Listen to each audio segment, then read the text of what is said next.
tentang berhubungan seksual. Ini 3 jenis perselingkuhan.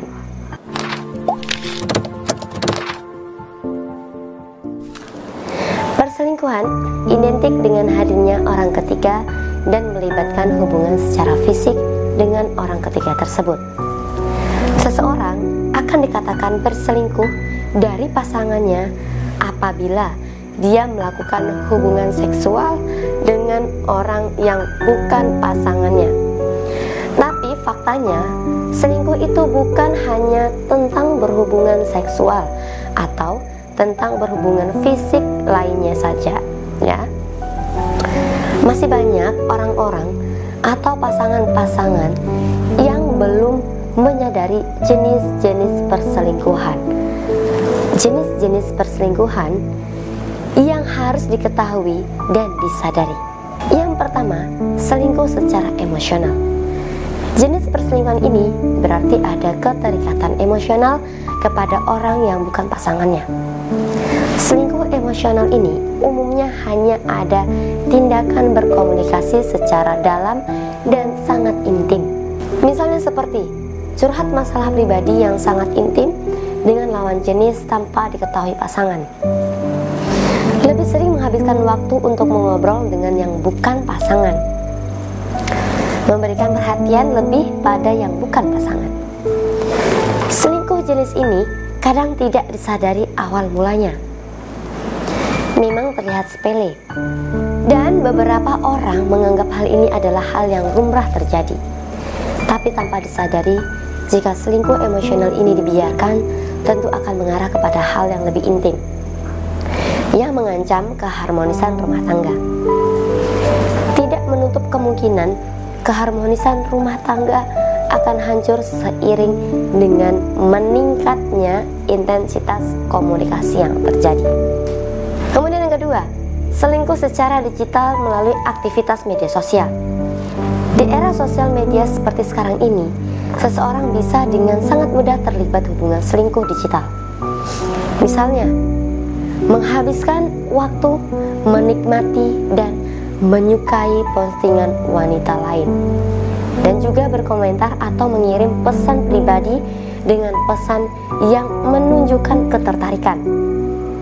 Jika sudah melakukan hal ini sudah termasuk selingkuh, ya. Nah, kemudian yang ketiga, selingkuh secara objek. Selingkuh secara objek ini terjadi ketika seseorang menjadi tertarik secara obsesif pada suatu di luar hubungan. Salah satunya pada pornografi. Ketertarikan obsesif pada pornografi dapat merusak keharmonisan rumah tangga karena selain mengganggu kesehatan mental, juga bisa membuat pasangan jadi tidak nyaman. Nah, dengan kecanduan pornografi ini dapat menyebabkan seseorang akan tidak terangsang lagi pada pasangannya. Dan ini tentu membuat pasangan tidak nyaman, merasa tidak dibutuhkan, merasa diabaikan, dan merasa tidak percaya diri. Hal ini kemudian menimbulkan pertengkaran dalam rumah tangga. Nah, kemudian keempat, perselingkuhan finansial. Pasangan tidak jujur dengan pendapat berapa banyak uang yang diperoleh dan bagaimana mereka menggunakan uang. Dalam hal ini, sangat banyak sekali para suami yang tidak jujur tentang keuangannya kepada istrinya. Bilang sama istri dapat sekian, tapi ternyata ada jumlah lain yang disembunyikan. Nah, untuk mengharmoniskan rumah tangga dan untuk mencegah suami selingkuh, klien-klien saya, saya sarankan untuk menggunakan sarana pengunci birahi. Sarana ini memang diperkhususkan untuk mengunci hati dan birahi suami, sehingga suami tidak akan tertarik pada wanita lain karena hati dan birahinya terkunci hanya untuk istri. Bagi bunda yang merasa suaminya mulai menunjukkan sikap-sikap yang aneh, gelagat-gelagat yang mencurigakan, jangan dibiarkan ya bunda. Jangan sampai diam-diam si suami ternyata punya wanita lain. Nah, bagi bunda yang sudah memiliki masalah dalam rumah tangga dan mengunci hati dan birahi suami, Bunda bisa langsung konsultasi dengan saya.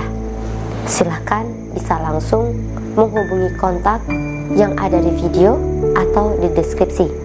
Mari kita mengobrol dari hati ke hati.